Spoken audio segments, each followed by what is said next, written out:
Friends నిన్న నేను ఇన్‌స్టాగ్రామ్‌లో అయితే ఈ పోస్ట్ అయితే చూషిన. ఇందులో ఉన్న ఫోటోస్ చాలా బాగుంది. మెయిన్ ఏందంటే ఇందులో లిరిక్స్ కూడా బాగుంది. ఈ పోస్ట్‌లో నా ఆలోచన ఏందంటే దీన్నే మనం ఒక లిరికల్‌గా క్రియేట్ చేద్దాం. లిరికల్‌గా చాలామందికి వీడియో నచ్చకపోతే పోస్ట్‌గా అయినా పెట్టుకోవచ్చు. చాలా బాగుంటది కాబట్టి నేనేం చేశానంటే పోస్ట్ కూడా ఇన్‌స్టాగ్రామ్‌లో పెట్టాను. నేను కూడా చేసింది ఇన్‌స్టాగ్రామ్‌లో పెట్టాను. దాంతో పాటు ఒక లిరికల్ వీడియో కూడా చేషిన. చూద్దాం అది ఎలా ఉందో. ఇంట్రెస్ట్ ఉంటే మీరు కూడా ట్రై చేయండి. గాలుల్లో రాగాలన్నీ నీలో పలికేనే నిప్పుర పుచ్చే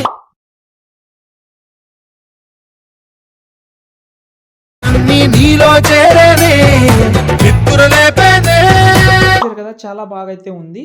వీలుంటే ట్రై చేయండి. నేను ఇన్‌స్టా మళ్ళీ ఓపెన్ చేస్తాను. ఓకే. ఓపెన్ చేసి ఇక్కడ చూడండి. మన పోస్ట్ ఇది. ఓకే. ఇంతకుముందు పోస్ట్ చేసిన ఒక 1 అవర్ అయింది. 2 అవర్స్ అయింది. ఓకే. చూడండి ఇది. ఓకే. చాలా బాగా అనిపించింది నాకు. ఏందంటే ఇంతకుముందు చెప్పాను కదా! ఓకే. ఈజీగా మీకు వీలుంటే వీడియో క్రియేట్ చేసుకోండి. వీడియో లిరికల్‌గా అయితే క్రియేట్ చేసుకోండి. లేదని అనుకుంటే మీరు ఇలాగే పోస్ట్ కూడా క్రియేట్ చేసుకోవచ్చు. చాలా బాగుంటది.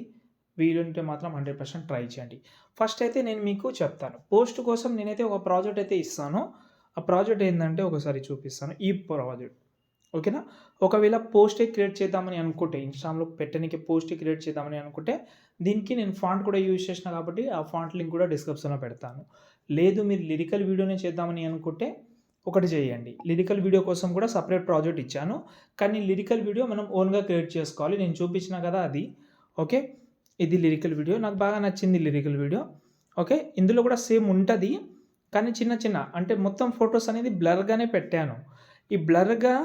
ఈ ఫోటోస్ పైన మనం ఒక పీఎన్‌జీ యాడ్ చేసి దీనికి చిన్న యానిమేషన్ పెడితే ఈ వీడియోస్ కూడా క్రియేట్ అయిపోతది. ఎలా అనేది చెప్తాను.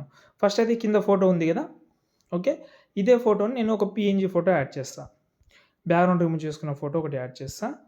బ్యాక్‌గ్రౌండ్ ఎలా రిమూవ్ చేసుకోవాలో కూడా తెలియకపోతే మీరు ఫోటో రూమ్ యాప్‌లో అయితే రిమూవ్ చేసుకోవచ్చు. ఈ ఫోటో యాడ్ చేసిన. దీన్ని జూమ్ చేస్తున్నాను నేను. బీట్ మార్క్ నుంచి బీట్ మార్కర్‌కు పెట్టాను. ఓకేనా? ఇది మనకు ఇలాగే ఉంటే నార్మల్‌గా కనిపిస్తుంది. దీనికి మనం ఒక బార్డర్ యాడ్ చేద్దాం. ఎఫెక్ట్ ఆప్షన్‌లోకెళ్ళి యాడ్ ఎఫెక్ట్‌లోకెళ్ళి డ్రాయింగ్ ఎడ్జ్‌లోకెళ్ళండి. ఇక్కడ గ్లో అనే ఒక ఎఫెక్ట్ ఉంటది. దాన్ని యాడ్ చేసుకోండి స్టాండర్డ్ తోటి. దాని తర్వాత ఓపాసిటీ మాక్సిమం పెట్టుకోండి. దాని తర్వాత కలర్‌లోకెళ్ళి ప్యూర్ వైట్ కలర్ పెట్టి దీన్ని మీరైతే మొత్తం పెంచుకోండి. దాని తర్వాత ఇక్కడ మనకు రేడియన్స్ ఉంది కదా! కొంచెం తగ్గిస్తాం. అంటే మన బట్టి మనం పెట్టుకుందాం. నేను ఎంత పెట్టానంటే 21.2 ఇదైతే పెట్టాను. సారీ 22 పెట్టుకోండి. ఓకే. ఇది క్రియేట్ అయిపోయింది ఇలా. ఓకే. బాగా కనిపిస్తుంది. దీనికి మీరు ఒక చిన్న యానిమేషన్ పెడితే ఇంకా సూపర్‌గా ఉంటది. ఎలా అనేది చెప్తాను. ఒక కీ ఫ్రేమ్ ఇక్కడ యాడ్ చేసుకోండి. బ్యాక్ సైడ్‌లో ఉన్న ఫోటో ఏమవుతుందంటే రైట్ సైడ్ నుంచి లెఫ్ట్ సైడ్ పోతుంది.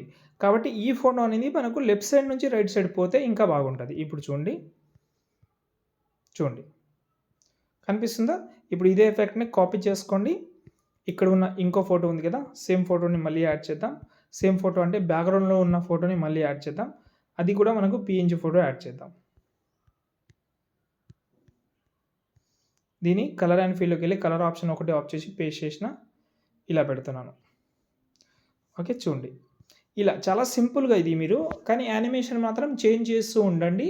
చేంజ్ చేస్తేనే మంచి లుక్ అయితే ఉంటది కాబట్టి ఓకే. వీలుంటే ట్రై చేయండి. నేను పోస్ట్ ప్రాజెక్ట్స్ ఏవైతే ఉన్నాయో ఆ పోస్ట్ ప్రాజెక్ట్ 2 ఇస్తాను. ఒకటే వద్దులే గానీ 2 ఇస్తాను మీకు హెల్ప్ అవుతుంది. ఈ యానిమేషన్ కూడా చేద్దామని అనుకుంటే ఇలా కూడా ట్రై చేయండి. ఓకే. ఇంతే. ఎండింగ్ వరకు చేయండి. మీరు మళ్ళీ సగంలో చేయకుండా వదిలేసేయకండి. మెయిన్ మంచి లుక్ రావాలంటే ఫాంట్ కూడా అవసరం కాబట్టి ఫాంట్ కూడా యూజ్ చేయండి. ఇంకేమైనా డౌట్ ఉంటే కామెంట్ చేయండి. వీడియో నచ్చితే లైక్ చేసి కొంచెం సపోర్ట్ చేయండి. జై హింద్.